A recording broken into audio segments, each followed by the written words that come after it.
परवा एक ओपीडीला पेशंट आला होता. एक साधारण 60-65 वर्षाचे गृहस्थ होते आणि त्यांचा कन्सर्न फक्त पुढचे दात बसवून द्या असा होता. पूर्ण तपासणी केल्यावर असं लक्षात आलं की त्यांना मागचे दाढीच नाहीयेत. एकही मागचा दात नव्हता. तरी पण त्यांना फक्त आणि फक्त पुढच्या दातांबद्दल काळजी होती. त्यावरून एक कविता सुचली, ती ऐकवते. आपले गाल ट्रान्सपरंट असते तर, आपले गाल ट्रान्सपरंट असते तर खरंच किती बरं झालं असतं. चकचकीत शोरूम सोबत गोडाऊनही मग दृष्टीपथात असतं.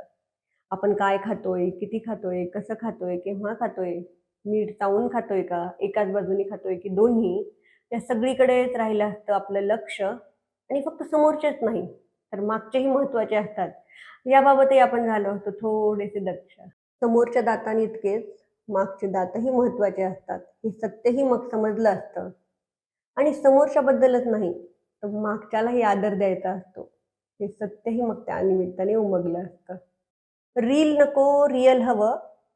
सेल्फी नको, सेल्फ. इनामल तर पाहिजेच, पण त्यासोबत जपावाही लागतो पल. दिसण्यापेक्षा असणं श्रेष्ठ आणि बोलण्यापेक्षा कृती. चुकीची गोष्ट करण्याची आणि मग खाण्याचीही वाटली असते भीती. गाल ट्रान्सपरंट असते तर उगाच खाताही आले नसते कुणावर. गाल ट्रान्सपरंट असते तर हसलो असतो मनभर. गाल ट्रान्सपरंट असते तर उमगलेच असते सत्य. जशी प्रकाशातली गोष्ट कायम लक्षात राहते नित्य.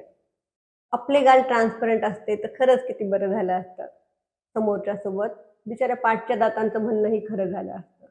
जिभेवरही मग जरा राहिला असता ताबा आणि समोरच्याला मिळाला असता तुमच्या खऱ्या प्रेमाचा पुरावा. आपले गाल ट्रान्सपरंट असते तर.